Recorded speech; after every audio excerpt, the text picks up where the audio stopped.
Assalamualaikum warahmatullahi wabarakatuh. Perkenalkan, nama saya Nabila Nuraini. Di sini saya akan mempresentasikan makalah hasil dari kelompok kami dengan judul Dinamika Islam Kontemporer. Di sini saya akan menjelaskan sedikit tentang definisi Islam kontemporer. Kontemporer adalah dari masa atau waktu ke waktu. Sedangkan Islam kontemporer adalah agama yang diajarkan oleh Nabi Muhammad SAW pada masa lampau hingga berkembang pada saat ini. Contohnya, misal pada hukum yang ada saat ini yaitu hukum Islam, lalu hukum adat yang ada pada sosial masyarakat, dan juga hukum syariat. Islam kontemporer juga dapat diartikan sebagai gagasan untuk mengkaji kemampuan Islam dalam memberikan solusi kepada temuan-temuan di semua dimensi kehidupan dari masa lampau hingga sekarang. Jadi ada gagasan, ada juga kajian, ada juga pemberian solusi dari setiap permasalahan-permasalahan atau temuan-temuan permasalahan dari seluruh dimensi kehidupan. Cukup sekian penjelasan dari saya. Pada materi selanjutnya akan dijelaskan oleh teman saya. Sekian, terima kasih. Assalamualaikum warahmatullahi wabarakatuh. Perkenalkan, nama saya Sufia Ramawati dengan nomor NIM 230101318. Di sini saya akan mempresentasikan tentang dinamika Islam kontemporer bagian B, yaitu pluralisme. Sebelum membahas pengertian dari pluralisme, alangkah baiknya jika kita mengenal cendekiawan Muslim dalam karir hidupnya menggagas pluralisme dalam lingkap Indonesia dan keislaman adalah Nurholis Masjid.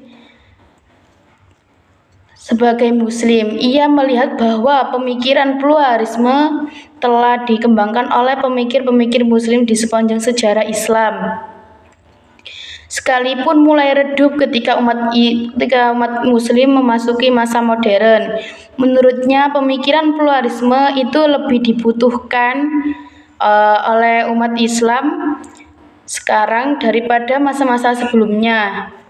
Ia merevitalisasi pemikiran pluralisme yang telah muncul dalam sejarah Islam pada masa lalu untuk menyelesaikan problem relasi sosial modern yang dihadapi umat Islam pada umumnya dan Muslim Indonesia pada khususnya. Karya-karya tulisannya di sepanjang hidupnya mulai masa awal Orde Baru tahun 1970-an hingga Orde Reformasi akhir dasawarsa 1990-an dan awal dasawarsa 2000-an. Pemikiran pluralisme Nurholis tersebut telah meramaikan wacana pemikiran Islam di Indonesia dan menimbulkan reaksi pro dan kontra. Reaksi pro muncul dari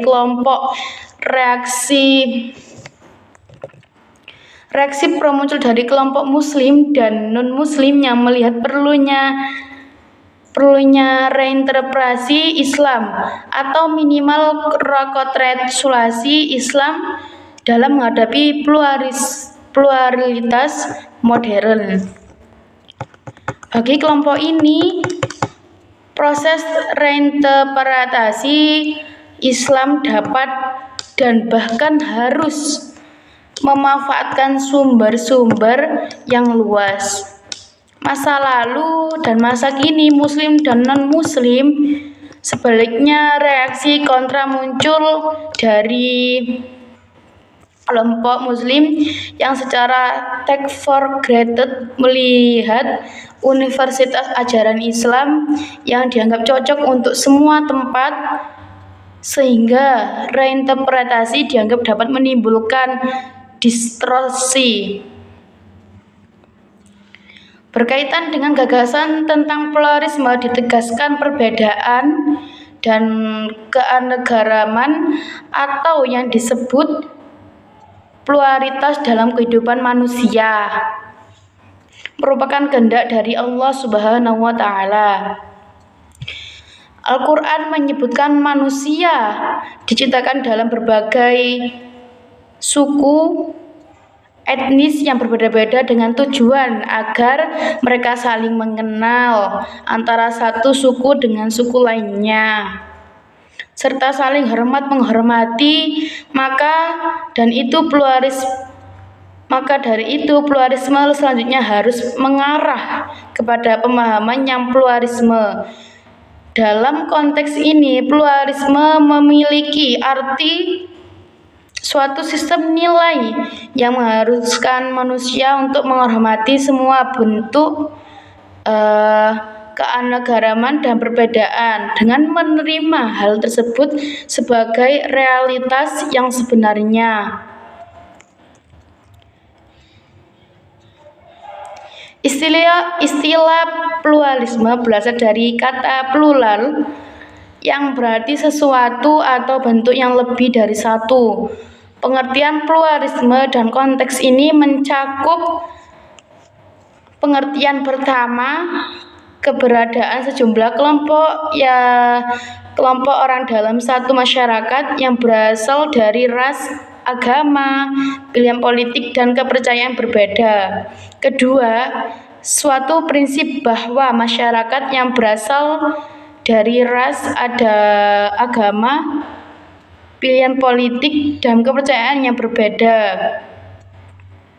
Kedua, suatu prinsip bahwa kelompok-kelompok yang berbeda ini bisa hidup bersama secara damai dalam suatu masyarakat sebagai sebuah ciri dan sikap keberagaman.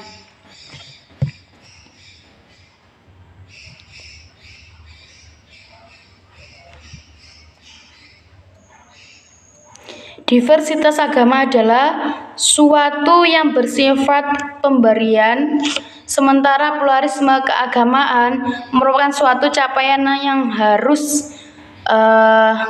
harus senantiasa diusahakan secara aktif. Kedua, pluralisme tidak hanya bermakna toleransi, tetapi merupakan pencarian secara aktif guna memahami aneka perbedaan.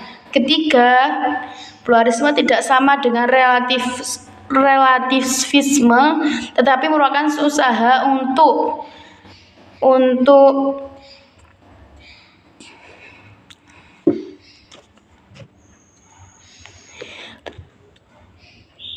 menemukan komitmen bersama.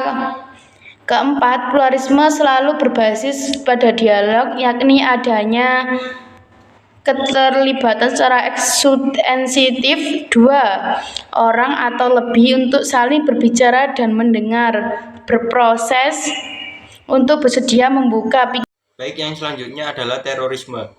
Terorisme dalam Kamus Besar Bahasa Indonesia atau KBBI adalah penggunaan kekerasan untuk menimbulkan ketakutan dalam usaha mencapai tujuan, terutama tujuan politik.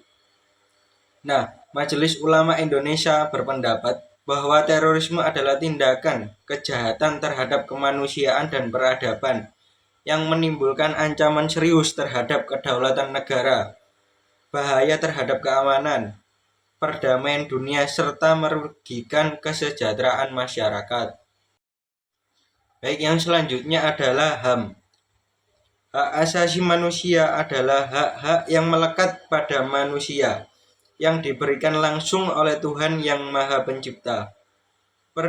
Perbedaan prinsipil antara konsep HAM dalam pandangan Barat dan pandangan Islam adalah HAM dalam pandangan Barat bersifat antroposentris, yang artinya segala sesuatu berpusat pada manusia. Sedangkan HAM dalam Islam atau dalam pandangan Islam yakni bersifat teosentris, artinya segala sesuatu berpusat kepada Tuhan. Baik, itu tadi pemaparan materi dari kelompok 12 metodologi studi Islam. Tugas dari Bapak Didin Surojudin. Dari kami, barangkali ada salah kata, mohon dimaafkan dan mohon dimaklumi. Terima kasih. Wassalamualaikum warahmatullahi wabarakatuh.